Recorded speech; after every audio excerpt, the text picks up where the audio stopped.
We understand what evolution is supposed to be and to be able to do. It's just that none of the things that evolutionists point to as evidence for evolution actually accomplish what evolution is supposed to. None of these examples ever create anything new. They just demonstrate either reshuffled varieties or broken and damaged versions of what already existed.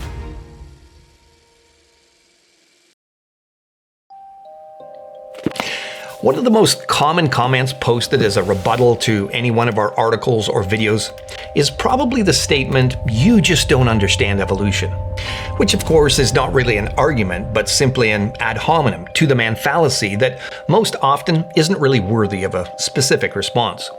However, to be honest, I have seen situations in which some fellow biblical creationists make statements that indicate they aren't particularly familiar with the exact mechanisms or nuances that evolution-believing scientists or even the average evolution believer might hold to. For example, one of the most common I've seen is the question, well, if we evolved from apes, then why are there still apes around? Thrown at evolutionists dozens of times and often with much gusto, as if the Christian believes that the question is such a zinger for the naturalist that it sounds as if the questioner expects the person to drop to their knees and accept Jesus on the spot. You see, evolutionists don't believe we evolved from apes. They believe we evolved from a common ancestor to both apes and humans. Of course, when you ask them what that creature would have resembled, they will most often say it was an ape-like creature. So, the thin slicing that's often involved in these respective explanations can be a little tricky for the average layperson to sort out. Regardless, the evolutionists have an answer to that question, which is why I tend to cringe a little when I see it lobbed at a skeptic, because it typically elicits an eye roll or a facepalm and reinforces the notion that creationists just don't understand evolution. And often with the implication that if they did understand it, they'd believe in it. However, I have also observed that many evolution-believing lay people and even scientists apparently don't understand what evolution is or is supposed to be either. Many times when critics show up to criticize our content, I will often post a simple statement, "Evolution has never been observed," which often sets off a firestorm of comments from evolution believers. And I think that's because of the numerous ways in which evolution is and has been described over the years. For example, textbooks will often define evolution as simply a change in gene frequencies and expression in a population over time.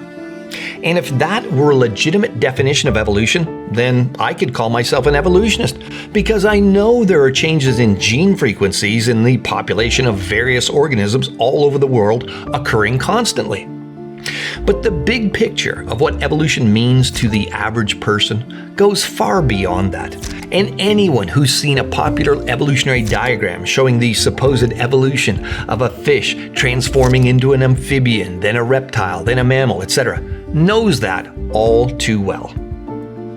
The story of evolution makes grand claims, popularized by the various incarnations of Charles Darwin's famous Tree of Life diagram, about how the supposed first living thing that came into being slowly changed and eventually became every living thing that has ever existed on the planet. And that goes far beyond a simple comparison in gene frequencies in various organisms. Now, in contrast, some might simply describe the concept as evolution via natural selection. But creationists also believe in natural selection because it's observational science. And it's also an integral mechanism in the biblical creation model. So how can it be used as proof of evolution? And it's not as if creationists have only recently adopted natural selection as some revisionist history panderers have accused us of. You see, many people believe it was Charles Darwin who came up with the theory of natural selection that was put forth in his book, Origin of Species. Few realize that there's historical documentation stating he popularized the idea by borrowing it from several others, including the biblical creationist Edward Blyth. One can look up copies of the Magazine of Natural History from 1835 and 1837, available online in PDF form, and read several articles by Blyth describing the process of natural selection. And remember, Darwin had only just returned from his 5-year voyage in which he was collecting specimen samples on board the Beagle in October of 1836, and so he had not yet fully formulated his evolutionary ideas. So this was all in print well over 20 years before Darwin published Origin of Species. And it's also known, and fairly suspicious, that Darwin owned copies of these articles, with even one well-known and respected evolutionist, Loren Eiseley, having written an entire book called Darwin and the Mysterious Mr. X, suggesting that specific passages in Darwin's book read entirely too close to much of Blyth's natural history articles. Although his thesis that Darwin had plagiarized much from Blyth and others has been criticized by many of his fellow evolutionists, prior to his honest assessment of the facts, Dr. Eiseley, a PhD in anthropology, was touted as a great scholar amongst the evolutionary community. Indeed, his accolades include earning 36 honorary degrees, receiving the Phi Beta Kappa Award for Best Science Book, titled Darwin's Century, and being fellow of multiple professional societies. Now deceased, he ended his career as Benjamin Franklin Professor of Anthropology and History of Science at the University of Pennsylvania. Indeed, it seems to many that Darwin did some selecting of his own when compiling material for his book. Regardless, I often enjoy reminding evolutionists that as far as natural selection goes, we understand it very well. After all, we creationists thought of it first. You see, along with most other creationists that had gone before him, such as Carolus Linnaeus, the Swedish biologist who essentially formalized our modern classification system of naming organisms, Blyth recognized the God of the Bible as the creator who had designed the original kinds of creatures to be able to adapt and survive in a post-fall world. Natural selection was therefore seen as the mechanism that would explain how the limited number of animal kinds God sent on board Noah's Ark would then have been able to speciate after the flood and account for the numerous variety of modern animals we see today. All according to their original kind, what we would consider to be around the family level today. Natural selection is a process that occurs when varieties in the offspring of various organisms, due to the built-in variety of pre-existing genetic information already inside them, are produced. And if the specific combination of genes that are expressed result in ways that confer a survival benefit to the organism in the environment they're in, such as long-haired varieties in cold regions or short-haired ones in warm areas, those with that specific genetic makeup will be more likely to create more offspring and become the dominant kind in that area. When these new varieties continue to reproduce amongst themselves, they may become even more specific in their looks or behavior, etc., as they may not have access to potential mates with a wider variety of genetics. This means that the new population will have less variety of genetic information than the original parent population did. Therefore, natural selection is not a creative process. It can only select from what pre-exists. Genes that aren't in the gene pool of any particular kind of creature can't be selected for, so natural selection never produces anything truly new. As Professor Walter Veith, PhD in zoology, said regarding the claim natural selection somehow evolves new creatures, the very name selection implies that you're choosing between two or more variants. Natural selection never increases the number of variants, it only decreases them. So, how does a mechanism that makes less and less end up making more and more? Well, obviously, it doesn't. But again, you can see how if you've been taught to believe that natural selection equates to evolution, this could lead to Bible skeptics accusing creationists of not understanding evolution. They might look at us as intellectual bumpkins because evidence of natural selection can be observed all the time. And so, like a parent trying to help a child, they often try to explain examples of natural selection such as pesticide resistance, or changes in stickleback fish, or finch beak sizes of moths to us, like we're 5 years old, in order to help us understand the reality of evolution.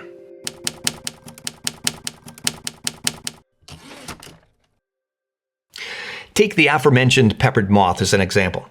It's been referred to gushingly by evolutionists as not only the poster child of Darwinian evolution, but also as the prize horse in our stable in terms of evidence of evolution via natural selection. As one evolutionist put it, it's the slam dunk of natural selection, the paradigmatic story that converts high school and college students to Darwin, the thundering left hook to the jaw of creationism. That is, of course, until all sorts of shenanigans surrounding how these studies and experiments involving the peppered moth were conducted was exposed in the book Melanism, Evolution in Action by fellow evolutionist Michael Majerus, a geneticist from Cambridge University.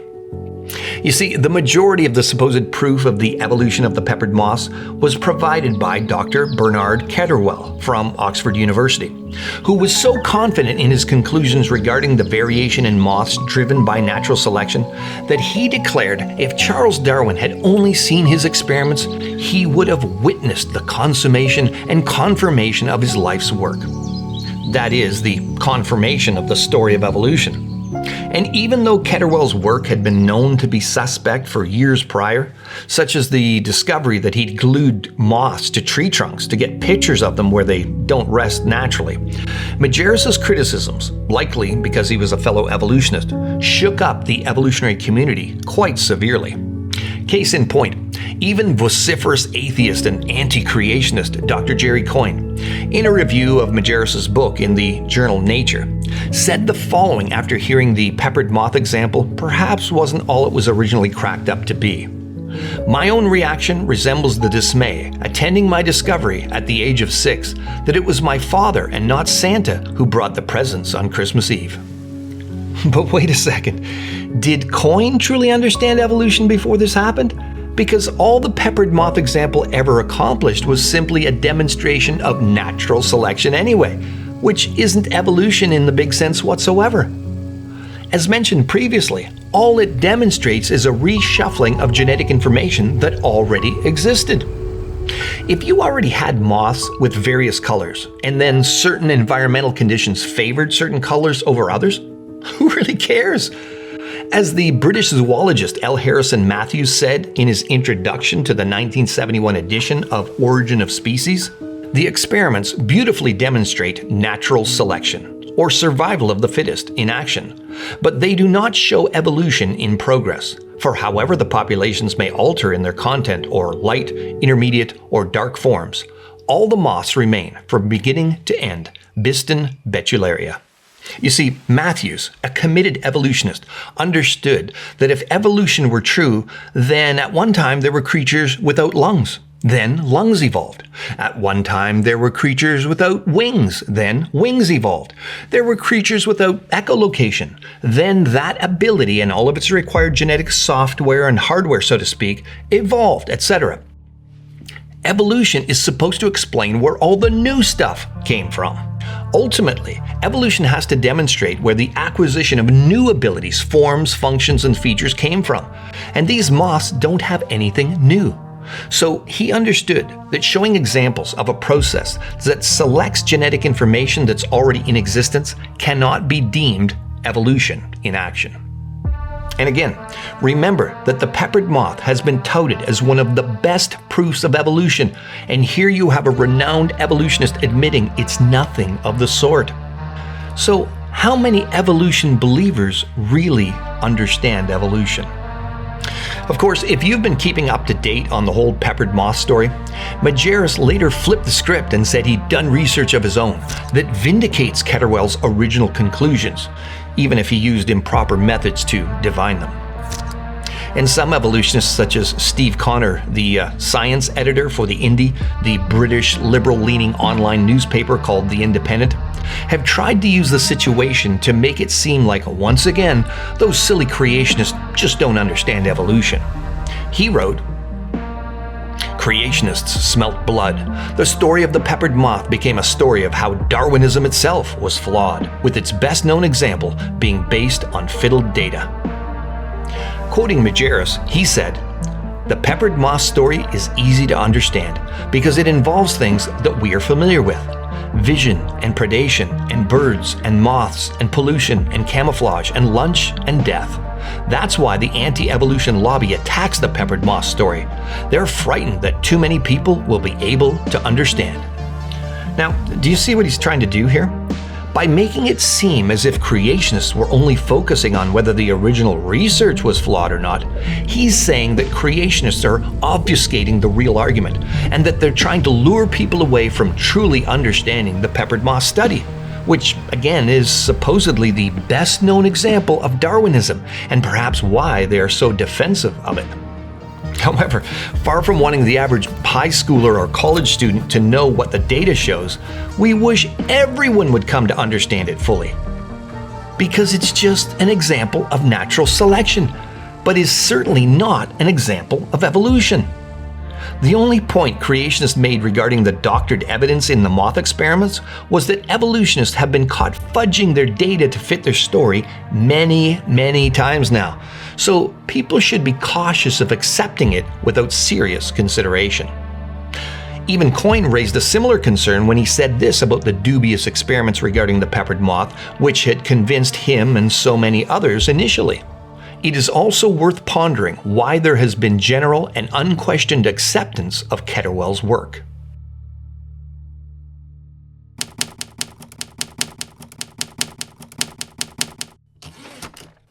So, who exactly is it that doesn't understand evolution?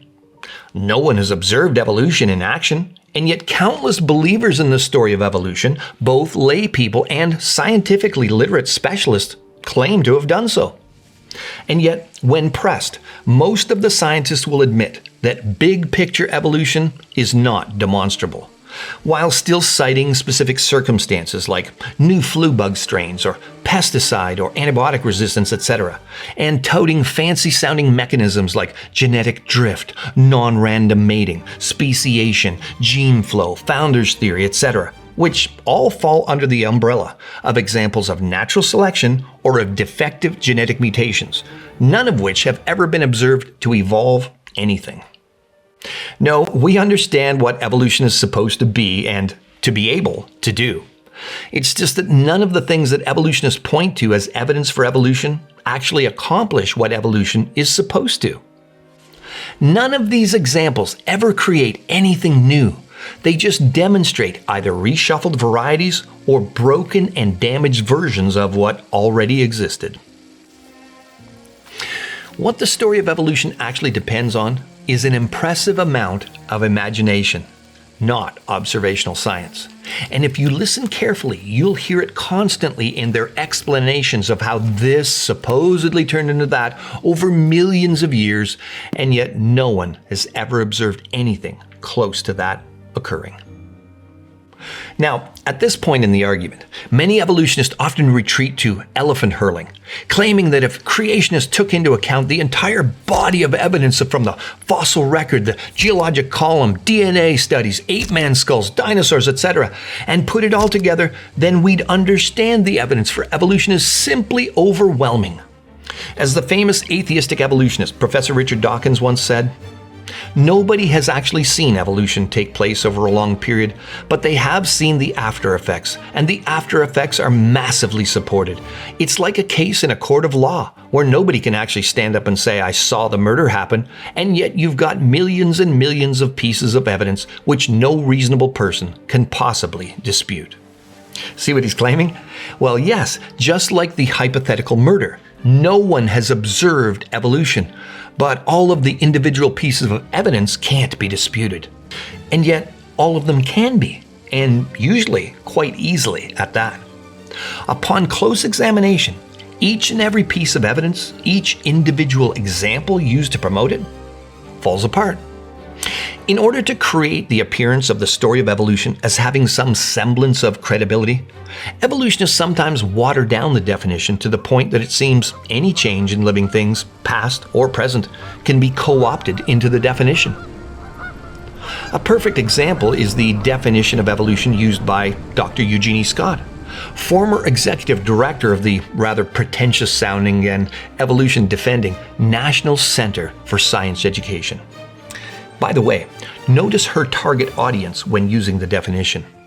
The big idea is that living things, species, are related to one another through common ancestry from earlier forms that differed from them. Darwin called this descent with modification, and it is still the best definition of evolution we can use, especially with members of the general public and with young learners. Of course, under this definition, the very act of procreation between sexually reproducing organisms could be dubbed as evidence of evolution, because the offspring of all living things are obviously related to their ancestors and differ from them to some degree. No wonder the average person that evolutionists like Scott are targeting doesn't understand evolution. If virtually any change in living thing can be cited as proof of evolution, of course the average young person will grow up thinking that the so-called evidence for it is overwhelming. And no wonder so many of them keep showing up in our comment section saying, "You just don't understand evolution." However, as far as those at Answers in Genesis, it's not that we don't believe in evolution because we don't understand it. We don't believe in evolution because we do understand it. And we want to help educate as many people as we can as to why the story of evolution simply doesn't hold up scientifically, and certainly not biblically in any way whatsoever.